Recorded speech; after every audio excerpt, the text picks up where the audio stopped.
The Cleveland Browns wanted to make sure that you were hooked up for today's Q&A, so take a look. Oh, this is awesome. Right on. All right. They decided to make you a custom jersey. Yeah, amazing. You want to put it on? I mean, I feel like you should rep him. There we go. Yeah, you got to show everyone who your team is. 3 layers is fine. It's not like 85 degrees out here. Perfect. There we go. All right. Thank you to the Cleveland Browns for sending that over for Cody. We appreciate it. It still goes with your outfit. You're good. All right. Let's get into our questions. Guys, again, there's 2 microphones here. Please don't ask for pictures or autographs. You'll have the chance to do that at Buffalo Wild Wings with your appearance later today. All right. Let's start over here. Long hair. Don't care. Okay. Yes. First of all, shout out to Cleveland. Woo! Yes. Sheep Pop. Cody, you're a phenomenal fighter. Your last few knockouts have been outstanding, and I know there's a lot of traffic at the top of the bantamweight division, and you've had to break out some trash talk. Now, do you feel comfortable trash talking? I know he's been a little criticized in the past, like Shooter McGavin from Happy Gilmore type stuff, but what do you say about TJ Dillashaw saying that it's a joke and it's not a sport anymore if you get the next title shot? And if you have anything to say specifically to him or Dominic Cruz as you make your way closer to that shot. You want to get right into it, stirring the pot. Dish it out. Okay. Let's dive right in. Like I said before, the Takeo Mizugaki fight. Takeo was the default fight. Had a hit list going on. After that was Dominic Cruz, TJ Dillashaw, John Lineker. So I have their careers mapped out for them too. So you know, TJ wants to cry about not getting a title shot next, or if he doesn't, I went out there and consecutively had 3 first-round knockouts, and I'm more than granted to have the next title defense or title shot. All right, thanks a lot. I had a feeling you were going to have a follow-up, but the pressure got you. Well, there's not really a follow-up there. I mean, you know, just talk some trash, whatever. All right, fair enough. Thank you. All right, thanks guys. Cody. Shout out to MMAniacs. Okay. He mentions the traffic at 135 pounds. How good is bantamweight now? You know, when it was brought over from the WEC, maybe not a lot of people paid attention to it, but now it's one of the strongest divisions in the entire organization. I'm super excited for a lot of the exciting fighters and the talented fighters that are in the division. It excites me for futures to come. You know, I want to hold this title and have a lot of title defenses, so I'm excited for a lot of future matchups. Yeah, it's a fun division right now. Let's go over here. Hi, Cody. The bantamweight division is a very competitive division. What do you think makes you stand out from everybody else in the top 15? Well, I'm the only one with a neck tattoo, so yes. that's a big standout. But I would say just my fighting style. I give it my all. I go in there and look for the knockout. There's no question what I'm going to do and what I say before the fight and what I go in there and do in the fight. My thing is that I'm not afraid to lose. You know, if I lose a fight in the UFC, I'm living a really good life. So I go out there and just focus on myself, having fun. You know, hopefully get the win, but you know, it's fighting. MMA is crazy, so I'm just not have a fear of losing. Thank you. You know, a lot of people know that you are a knockout artist, but what people might not realize is you also come from a wrestling background. Can you talk about that a little bit? Yeah, I actually grew up wrestling in Ohio and won a state title as a freshman for Claremont High School. Yeah. So the best wrestling state in the country. So don't sleep on my wrestling. I just like knocking people out. And you guys are constantly working on wrestling in your camp as well. We know how good your hands are and how they continue to evolve, but it's not like you're not going to grappling practice several times a week. Right. Our coaches are amazing at Team Alpha Male. Justin Buckles, Danny Castillo, and Chris Holdsworth. And, you know, we're always in there sharpening our skills. And those are 3 ex-UFC fighters that are our coaches and know what it takes to get there and keep us there. So very confident with them and what they have us training. Absolutely. All right, let's go over here. Hey, what's up, man? Just want to say, one, we appreciate more than anything that you go out there and finish fights. I think that's amazing that you go out there and do that every time. I got, I think, pretty easy questions for you. Where's the bad blood with Cruz come from, and what round are you going to knock him out in? I'm going to knock him out in the first round, and that's for sure. But the bad blood comes from him, his fighting style. since I was a teenager, he doesn't fight, you know. He dances around. Just, I don't know. I believe a fight, you should not have a time limit. You should, you know, finish fights. So that stemmed from, you know, his fighting style. And now he's made it personal, talking about, you know, coming from a broken family and everything else. He's made it personal. So I'm going to have, you know, it's going to be very satisfying, you know, to go in there and break his jaw. Thanks, man. You guys saw each other at UFC 202. How was that? You know, we had a little altercation in the back, coming in the back arena. I just saw him and he went up to him and he kind of was like, "What's up, dude?" Like we were cool, like we were high school buddies or something. I just let him know that, you know, Takeo was next, and or you know, I'm gonna knock Takeo out, and then he's next. And you know, that was the extent of that. I could feel the fear radiating off him, and he was just lucky that Daniel Cormier was there to pull us apart, because it wouldn't have been good for him after, you know, if Daniel didn't split us up. But just letting him know that he can have his, you know, trash talk, but the fight's upon him. He has to get physically and mentally ready for me. And that was before your fight. Yeah, you know, I'm a fighter. I've always been a fighter. I'm never shy down from a fight. Rather, if I'm, you know, got to get in a fight before I get into another fight, if I could, I'd fight 5-6 times a night. Hey, perfect. Let's go over here. If you do get that title shot and you win, would you demand Dana White to bring the UFC back to Cleveland so you can make your first title defense here? You know, when I get that title defense and I get my title, I would love to come back to Ohio and just defend it for the first time, like Stipe's going to do here tomorrow night, and just give, you know, the fans, you know, something that's they rode with me, and be able to have my first title defense in Ohio. It'd be an honor. I'd be blown away if the UFC would come back and put me on a card here in Ohio. Great, thank you. Have you had the opportunity to train with Stipe? Actually, I had a lot of fights in Cleveland, Ohio. I lived here right in Rocky River and trained out of Strong Style. Him and Jessica and the Strong Style team. So I'm very familiar with the coaches and Stipe and Jessica. I'm very excited for their fights tomorrow. Gonna be good ones. Let's go over here. Hi guys. Hello. Was that really loud? My bad. Couldn't hear you. Well, I just wanted to first start off and say thank you to UFC as a whole for bringing this pay-per-view to Cleveland. This is a huge opportunity for us, and we love our sports, and we're so glad that you guys are here, so thank you. But Cody, specifically, you know, you see football players and baseball, basketball, you see them all the time and their lifestyles. Can you kind of talk about your lifestyle as a UFC fighter, both during camp and outside of camp? Because I know some people have jobs, some people go to school. Like, it's very almost independent the way you guys live. Yeah, it's a very good question. You know, when I'm in camp, I'm solely focused on my fight, whenever the date is. So sometimes I like to have an 8-week training camp just to get myself mentally and physically prepared. That's training up to 3-4 times a day, you know, 7 days a week. Sometimes I'll take a day off if my body needs it. You know, watch my weight, diet, trying to get all the martial arts, you know, jiu-jitsu, wrestling, boxing through that 8-week period.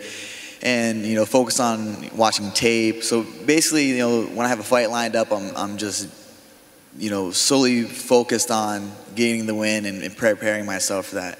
Now, outside of the fight camp, I like to have fun. I'm a you know, a small town boy from Ohio, so I got a simple life. I like going fishing, you know, going paddleboarding, and Sacramento is beautiful in the summer, and going out in the river, just kind of enjoying the outdoors, and you know. But mainly, I'm always training and always getting better. I'm always in, you know, chasing this goal. You know, I'm not going to stop until I get it. Awesome. Thank you. You're a champ in Ohio. Good luck.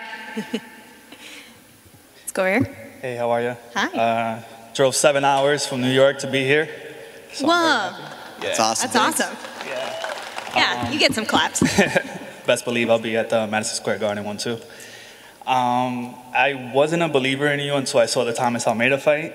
Then I really became a fan. What's your prediction in the JoJo fight, hence the T? This is her fighter. JoJo Calderwood. Yep. You know what? I watched her on the Tough. I haven't been really watching her, you know, recently, but she impressed me on the Ultimate Fighter. I thought she was very skilled, and with the lady that she's fighting coming down from weight, she, you know, she was very impressive with her last performance. So I look for a slugfest with those two. I'm pretty actually excited for that one and see how it plays out. Awesome. See you at Buffalo Wild Wings. All right. That could definitely be fight of the night, I think. Sleeper fight of the night. Yeah, that's going to be an incredible fight. Let's go over here. Yeah, I got over here, bud. I got a 19-year-old son who's 3-0 in amateurs locally. I was just wondering what you got to say to people working their way up. You know what? Just keep your dreams big. You know that it doesn't. You know, life's a marathon. It's not a sprint. You know, just there's going to be peaks and valleys. You know, you're going to go through that. Just trust in your hard work, and you're getting better each day. And just keep it fun. You know, it's one thing that I always did, no matter whether I was winning or losing or where I was at in life. This is something that I dreamed about when I was 13 years old, was being a world champion. And it's something that I kept at the end of the tunnel, was seeing that. So no matter what was going on in my life, winning fights or winning or losing, I always kept it fun and dreamed big and worked hard. Thank you, sir. Excellent. Hey, what's up, Cody? Big fan, man. I wanted to know, how does it feel to represent the land when you're out there in the octagon? You know what? It's amazing, you know, being able to represent Ohio. You know, a lot of humble, genuine people come from here, and it's great to be a representative of the state. My man. Appreciate it, brother. Let's go over here. All right, Cody, first of all, I want to say thank you for representing the NAAFS so well. There's a lot of guys that are competing on this scene for a long time that have been working. We haven't got the recognition that we deserve. Thanks to you for representing that. Now, you did leave and go to Alpha Male in California. Is there any truth to the rumor that it had something to do with Stipe Miocic and his girlfriend? You know what? That was NWF was a great organization to fight for, and I was looking for a switch up. I always wanted to go out to Team Alpha Male. Like I said, I sent out a tweet when I was 18 years old to Araya about, you know, coming out there, and he hit me back. And it took me like 4 years. It was always in my mind to get out there, and I made it happen. So I'm very thankful for every gym, coach, teammate that, you know, helped me in my progress or story where I was at to be where I'm at now. All right, now I just want to say one thing to Barbie Wilkerson. I'm really sorry I'm not going to make the luau tomorrow. Tell your parents I'm sorry. I appreciate the invite, but I got tickets to the show, so we got to do this. If they come to Cleveland, we got to show up. Thanks. Let's go over here. Hi, thanks for doing this. John Dodson and John Lineker are about to fight, obviously. I was just wondering, one, what you thought of that fight, and two, if you'd be interested in fighting the winner. You know, that's cool. It's a great fight. You know, I'm excited for my division. I'm excited for, like I said earlier. But, you know, my eyes are set on Dominic Cruz, and that's my next fight for me. Who do you think's going to come out on top in that fight? Because that is a really interesting matchup, two very explosive fighters. You know what, I'll give it to John Dodson. I really don't think highly of John Lineker. I think he's a club fighter, and, you know, the stuff that he pulled before our fight in Pittsburgh, you know, I want him to keep winning. Like I said, I have it mapped out. I have, you know, Dominic, TJ, Lineker, so he doesn't get off the hook that easy. Cool. Thank you, Cody. It's going to be a good one in Portland. How you doing, Cody? Much respect. Now, this is just what-if scenarios. If you end up beating Dominic Cruz and hold the title, and Uriah ends up coming back to a #1 contender, would you give him a title shot? And then also, knowing your power at bantamweight, do you ever plan on a move up to lightweight at all? When I beat Dominic Cruz, and that I'll be here shortly. You know what? We've had this question arise between me and Faber fighting, and you know, I wouldn't be where I'm at without him. You know, his guidance opening and letting me come to the gym, and it helped me through the journey. So I can never see myself fighting Faber. It's funny that I say it now, because when I used to watch him in the WEC and he was the world champion, I was like, I'm gonna fight that guy one day, not knowingly that I would be fighting him every day in the gym. That guy tries to take my head off every day. He's a legend of the sport, and he's great to learn from. So hope that will never happen, but I'm excited for his fight tomorrow. He's gonna go out and, you know, put on a show like always. I like your style over there. Don't even want to stand. Just everyone relax on the stairs. Let's go over here. Hey, Cody. You're obviously a great wrestler, being a state champ in the best wrestling state in the country. That's right. Yeah, I was wondering if it was a conscious decision that you really wanted to use it just to keep the fight standing, or if you started having success there and that's why you started doing it. You know, I got into boxing early with my uncle, Robert Meese, who trained me, and I fell in love with fighting. I fell in love with boxing. I fell in love with the stand-up. I fell in love with all of aspects of fighting. I just really like trading punches, throwing leather, and, you know, trying to take my opponent out. I don't want to wrestle them, or I want to get the finish. You know, not saying that I can't take them down and rip their neck off or rip their arm off, but I get more satisfied from a knockout. Thank you. What do you call your uncle, the Stingray? The Stingray. Yeah. That's what I thought. Let's go over here.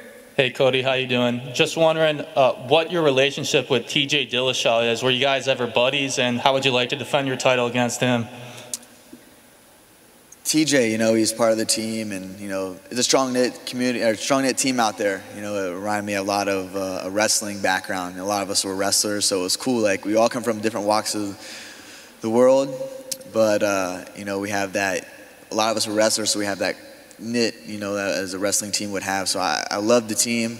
You know, no bad feelings toward TJ. You know, it is what it is. He made the decision to leave, and, you know, I can't focus on what he's doing. I can only focus on myself. And when I win that title and, you know, as I come defend it, you know, I'll knock him out again. Awesome. Thanks, Cody.